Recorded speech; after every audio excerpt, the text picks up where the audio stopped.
This is CGTN, China Global Television Network.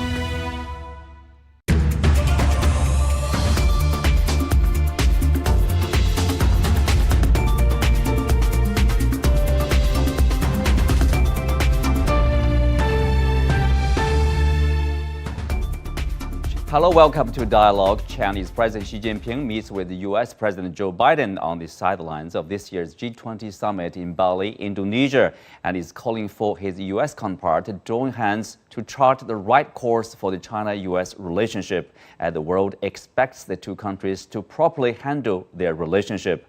He said that they need to work with all countries to bring more hope to world peace, greater confidence to global stability, and strong impetus to common development.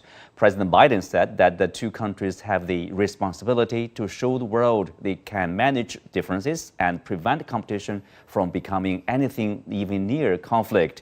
This is the first face-to-face meeting between two leaders since Joe Biden became U.S. president. What are the expectations for the high-level meeting? In what way may it impact the direction of the world's most important bilateral ties? To discuss these issues and more, I'm glad to be joined by Anna Tangen, independent current affairs commentator, Dr. Zhao Hai, research fellow at the Chinese Academy of Social Sciences, and Professor Joe Toker from the American Graduate School in Paris. That's our topic. I'm Xu Qinduo.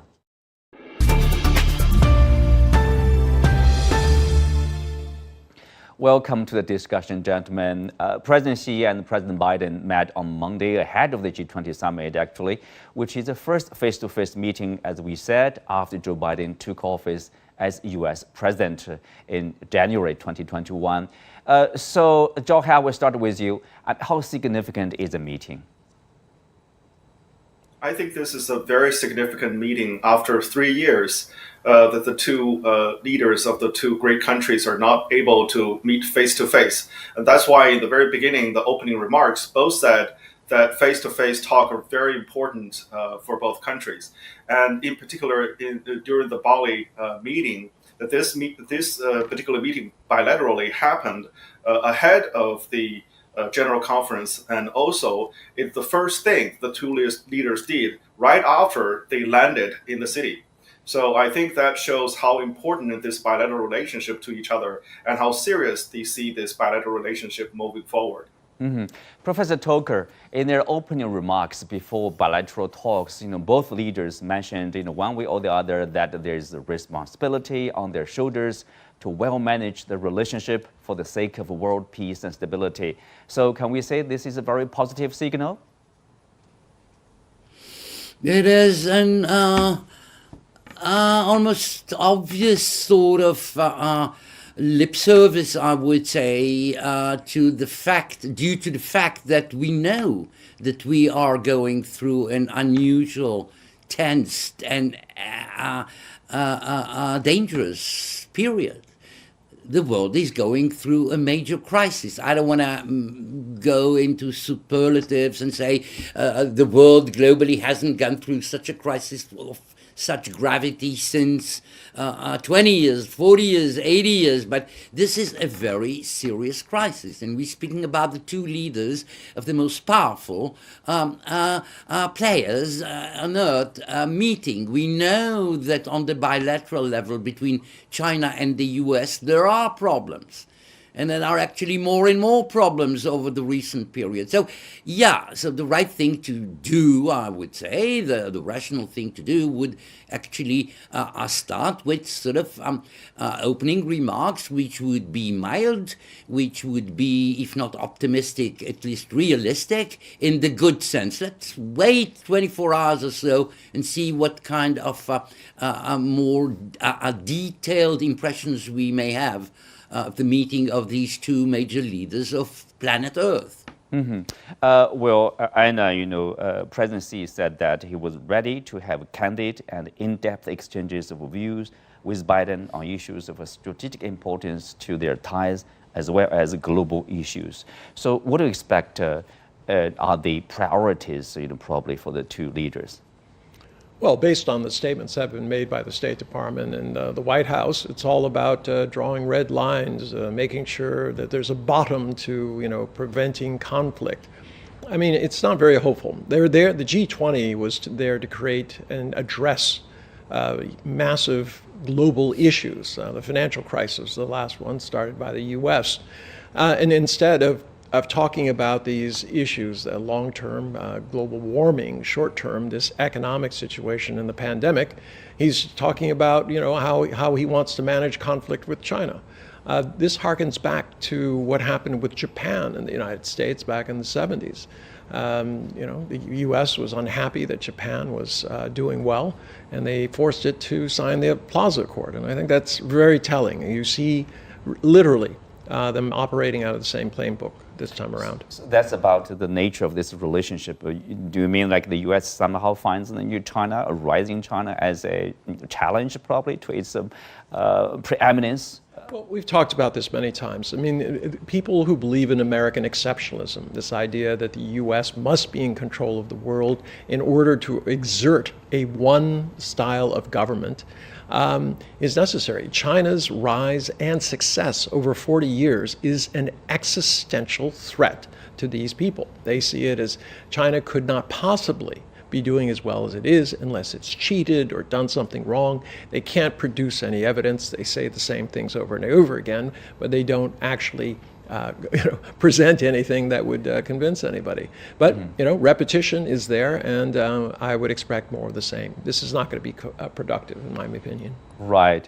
Well, Joe Hai, President Xi said that he talked about bringing a healthy and a stable China-U.S. relationship back on track. But if you take a look at the U.S. side, in particular, in the time running up to the summit, they talked about red lines, they talked about the fierce competition. Seems the expectations are quite different from the two sides. Exactly. If you listen to President Biden and his team, they're talking about managing differences. From a year ago, President Biden started talking about erect guardrails for the bilateral relationship. And also, they've been talking about how to avoid conflict, crisis, and all kinds of these rhetoric. They're trying to paint U.S.-China relationship in a crisis mode. And, the only thing that should happen between the two countries is to manage to avoid the worst case scenario. However, if you listen to President Xi, this is very different. It sounds very different because China is telling the U.S. that the bilateral relationship is on the wrong track, and it should be built on peaceful coexistence and win-win cooperation. And China is hopeful, and China said that the world expect that both sides could come together and work together. And President Biden only talked about climate change, for instance, as an area for mutual cooperation. However, from China's perspective, there's a wide variety of issues that the two sides can work together.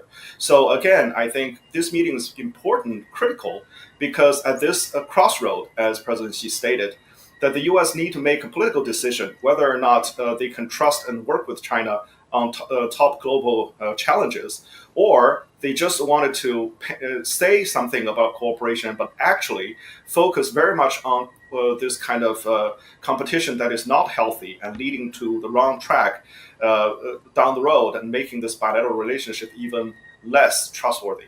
Mm-hmm. Professor Toker, obviously, in the Chinese side, at least if you talk to the academics, they would say, when President Biden promised to President Xi Jinping, during previous 5 rounds of phone and video talks about stabilizing the relationship. But then, if you take a look at what the U.S. did to China, for example, sweeping ban on exports to China and preferring its allies not to export these products to China. It looks more like something more than competition sometimes, or fierce competition even. Yes, I agree that there is a competition plus, let's say, because the language President Biden in American diplomacy uses is that America and the West, perhaps in a larger sense, would like to see competition between the West, the U.S. and China, but would not like to see conflict. I think that this is sincere. We have to add, for a better comprehension of the context of such a positioning, the fact that indeed there is some kind of new consciousness in the West and mainly in America, but not only in America. It's true in Europe, it's true in Australia, it's true in Asia, some places, that there are some symptoms and some manifestations of more assertive Chinese foreign policy, military manifestations, and perhaps ambitions on the mind of the Chinese state. That could be wrong or right in comparison to previous periods in the past, in which at least it wasn't spelled out this way by Western leaders. But this is the situation, let's say, over the last at least 2, if not 4 years. And I think that this is what we find right now in the vocabulary, in the terminology used by President Biden as he walks into this very important, obviously, summit meeting with President Xi. Mm-hmm. Well, Anna, you are shaking your hands. So remember, Professor Toker talked about, probably 4 years, since the last 4 years, or probably since they said Donald Trump took office, much earlier. The trade war started by the U.S., not by the Chinese side, right?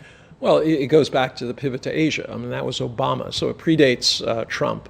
And it was this idea that Asia was becoming too economically strong and that the U.S. needed to take an interest. That morphed from Obama's let's, pay more attention to Asia to let's put our foot down on the neck of China under Trump. I mean, remember, he was going to solve the export balance payments. Trade balance. Trade balance. Yeah. Well, it's higher today than it ever was, and it was higher when he left office than when he began. But there's really no strategy here. What you have is just the U.S. saying we need to be in charge. They're bullying other countries and saying it. But what I don't understand is why Biden continues on this. It didn't work. I mean, right now, the United States is the one who lost 185-2 because they were sanctioning Cuba. They're the ones who were not able to rally the entire world against Russia. In fact, the global South and the stands want no part of this European war. So why he keeps saying that he's somehow leading the world. But it seems if you start looking at a map and start looking at where countries actually are, he's isolating not only the U.S., but also Europe and Australia, and in some cases, parts of Asia. Mm-hmm. Professor Toker, if we talk about competition, and then the question is like, competition for what? I mean, China is not looking to become the #1 country or competing the United States to become the most dominant country in the world. China, there's 1.4 billion people need to be taken care of by the Chinese government. That's a lot of a challenge for the Chinese government, instead of looking at the entire world. Yeah, I hear and I understand this way of presenting the overall large dimension of long-term ambitions. But this is not the way the reading of this perspective is being operated by Western leaders, by the great majority of Western leaders, let them be Americans or German or French or British or Australian or Japanese. Those rather decode what China is doing and what they see on the terrain. Let it be in the South China Sea. Let it be in other hot spots or potentially hot spots in Eastern Asia. Let it be in Africa. Let it be in Latin America. Let it be even what some interpretations are of the huge Chinese investment efforts all over the world, right? But Professor Toker, I'm sorry to stop you here. What's wrong with a huge investment, for example, in Africa or in Latin America by the Chinese side? Nothing is wrong per se.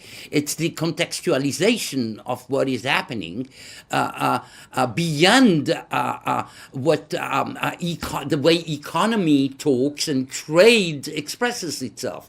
Now, this is why I started answering the question by pointing at the interpretational level of the West as it looks at China. The West may be wrong. The West may be exaggerating. The West may be confused. The West may be even inventing, if you wish, arguments which are more comfortable for its proper ambitions and interests. But you cannot say that when you look at the world, you look at who's active where, you see, and who's present right now in different parts of the world in comparison to the situation 10 and 20 years ago, you cannot avoid such a diagnosis. Now, it can be right or wrong, or it can be more severe or less severe, but it is there. The ingredients are there. A response? Well, I don't know. You could say it could be this or that. I don't really understand that argument. The fact is, the West is growing increasingly irrelevant. Where it should be taking up the gauntlet in terms of the current economic crisis, it's doing nothing. Where it should be tackling climate change, it says basically it refuses. You had Boris Johnson come out and saying, well, yeah, we polluted our way to success, but tough. We're not going to pay. All right? And you have similar ideas across the wealthy, former colonial powers, including France, which just say, well, we just don't have enough to spare to make sure that the world is all right. We should get these developing countries who have nothing, who have only debts, have problems because Europe is sucking up all of the gas out there. I mean, natural gas. And what I mean by that is right now in the markets, these companies are breaking their contracts and paying the penalty clause so that they can export their gas to Europe for a profit above everything that they have to pay in penalties. I mean, where's the concern about this? Where is the fairness? So, politically, this idea that it could be this or that, and the West sees it this way, it's nonsense. The realities are here, and there is no one who is responding to it from the West. Well, Zhao, obviously, there are differences, there are different perceptions, sometimes misperception probably, in particular with the rapid development of China. I think to a certain degree, I understand the concern, China is becoming more influential, more powerful. What will China do to the rest of the world? Whether China will become a benign force or even threatening. The thing is, if you look, objective look at China, China has its own challenges. China is focusing on the development, and in particular, the National Congress of the CPC just concluded. If you look at the Chinese foreign policy, how do you describe it? Many people say there's a strong consistency there. Yeah, well, the fundamental problem is that China is very different. It's culturally different, its political system is different, its ideology is different, its modernization trajectory is different, and there are so many differences that even though we're facing common challenges, the West, in many ways, particularly the United States, refuse to recognize that there are commonalities, and actually the common ground is larger than they think. And so that's why I think face-to-face communication is so important, as President Xi has stated, that it is a good place to resolve misconceptions, misjudgment, and also to establish correct baselines on viewing each other's strategic goals. And moving forward, I think it's very important for the U.S. side to understand fundamentally that China does not pose a threat, a national security threat, particularly to the United States, in a way that's stated in their national security strategy report. And also, I think it's important by this meeting to reduce negative political agenda, because in the past couple of years, since Trump to Biden, as Einer pointed out, the U.S. Policy towards China is always very negative, and actually, its policy toward the world, strategy towards the world, is very negative. Biden administration started to realize that. However, they don't have the political gut to actually come up with more affirmative, a more positive political agenda to improve relationship and trying to really lead the world to a better to a better future.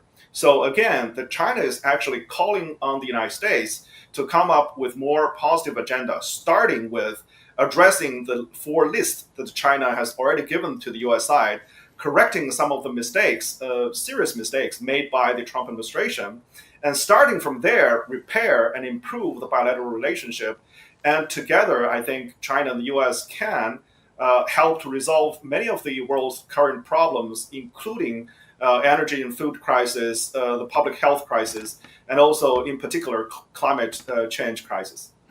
Professor Toker, let's put aside the differences between the two countries and focus on what they can do jointly to help resolve the problems facing the world, like climate change, like a nuclear issue probably in the Korean Peninsula, or Iranian nuclear issue, and of course cross-border crimes, etc. So there's a lot for them to work together, right? Yes, and I agree with the final sentence, paragraph of my colleague. Indeed, that's the brighter side of the moon, if I may say so.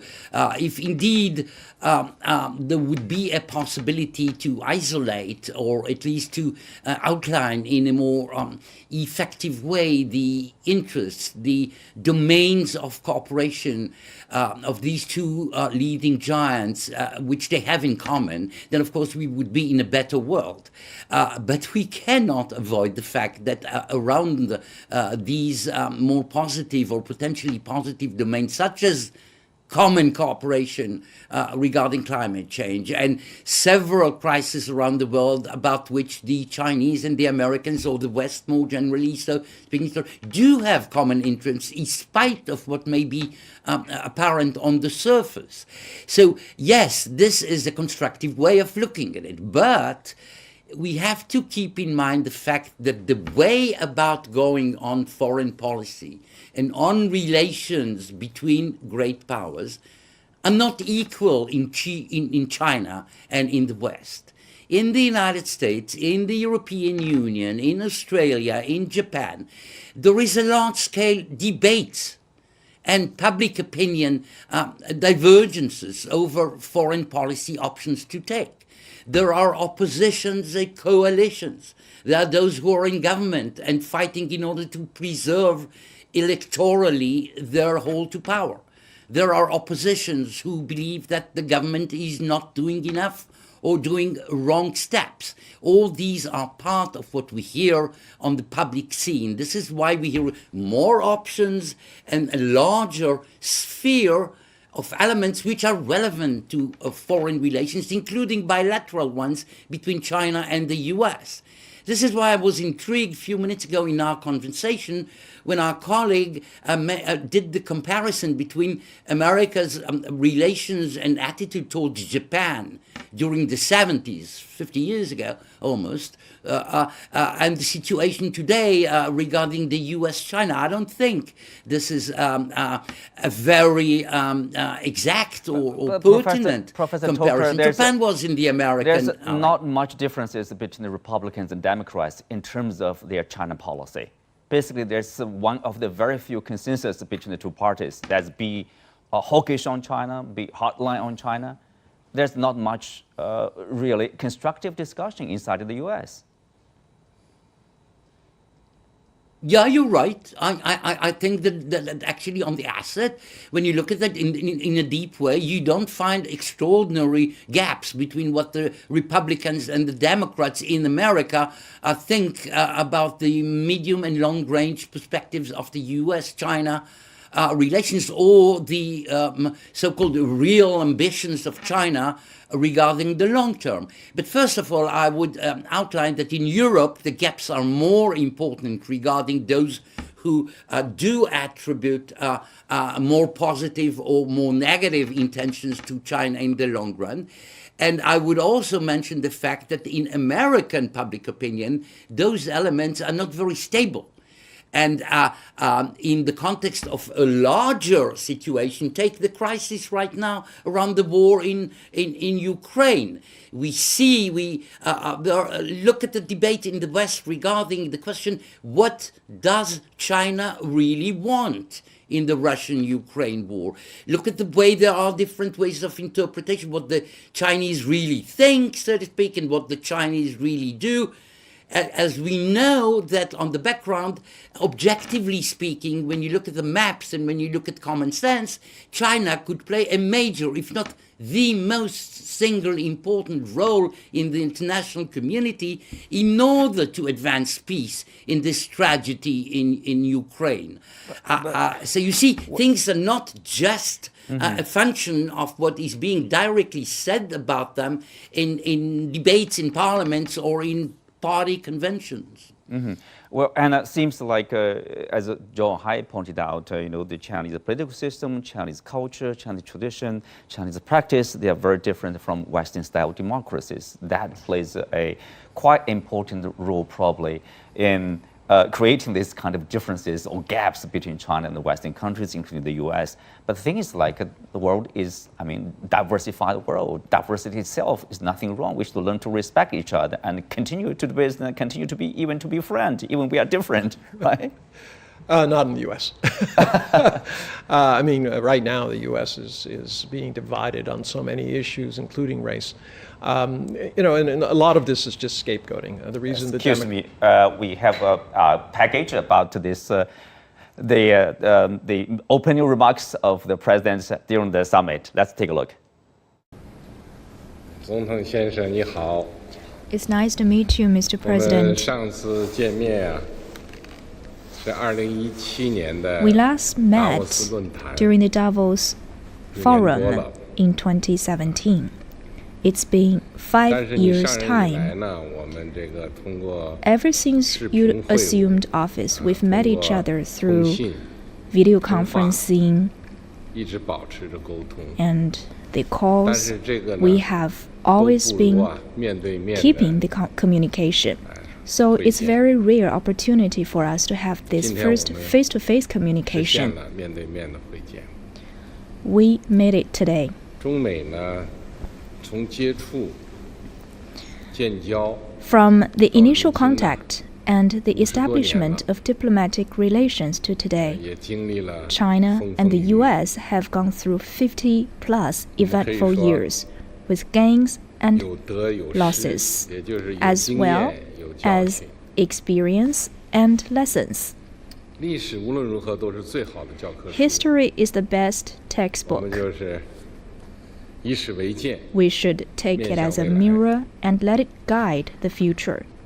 当前呢，中美关系啊， Currently, 面临的这种 the 局面， state of 都 China-U.S. 是我们所关 relations 心的。 is not 因为的话呢，就是 in the 处于这么 fundamental 一个局面 interests 是不符合我们 of 两国和两国 our 人民 two 根本 countries and peoples. So we're 也不 all 符合 very 国 concerned 际社会的 with 期待。 our relationship. It's not 我们 what the 两个呢， international 作为中美 community 两个大国的 expects 领导 from 人， us either. 我们能起到一个 As leaders of two 把握 major countries, 定向的作 we 用， need to play the leadership role. 我们应该为两国关系发展 We should 找到正确 set 的 the 方 right 向， course for the China-U.S. 而且要推 relationship 动中美关系啊向 and 上提升。 put it on an upward trajectory. 政治家要思考和明确的，就是本国的发展方 A 向。 statesman 但 should 同时也 think 要明 about 确 and know where to lead 思 his 考 country. 同世界 He should also 同他 think 国的相 about 处 and know how to get along with other countries and the 我 wider 们总认 world. 为当前的时代之变是前所未有的方式 We 展开 believe that 的 in this time and age, great changes are unfolding 也 in 面临 ways 着 like never 前所 before. 未有的挑战。 Humanity is confronted with 世界是站 unprecedented 在十字路 challenges. 口的 The world has come to a 何去何从？ crossroad. Where to go 我们 from 关 here? 心，全世界都在关心。 This is a question that is not just on our 国际 mind, 社 but 会 also on the mind of 普 all 遍期 countries. 待中美处理好 The 彼 world 此的关系。 expects that China and the 我们这 U.S. 次 will 会面可 properly 能全 handle 世 their 界的关 relationship. 注度啊， Our meeting today 都是最高的。 has attracted the world's attention. 我们应该同各国一道， We 为 should 世界 work 和 with 平 all countries 增强希 to 望， bring more hope to 为 world 全球稳 peace, 定增加信心。 greater confidence in global stability, and stronger impetus to common development. 会晤，我愿同总统先 As 生 always, I am ready to have a candid and in-depth exchange of views with you on issues of strategic importance in China-U.S. relations and on major global and regional issues. I also look forward to working with you to bring China-U.S. relations back to the track of healthy and stable growth to the benefit of our two countries and the world as a whole. Well, with that, we come to the end for today's show. We will continue to follow the summit meeting. Many thanks to our guests, and thank you for being with us. See you next time.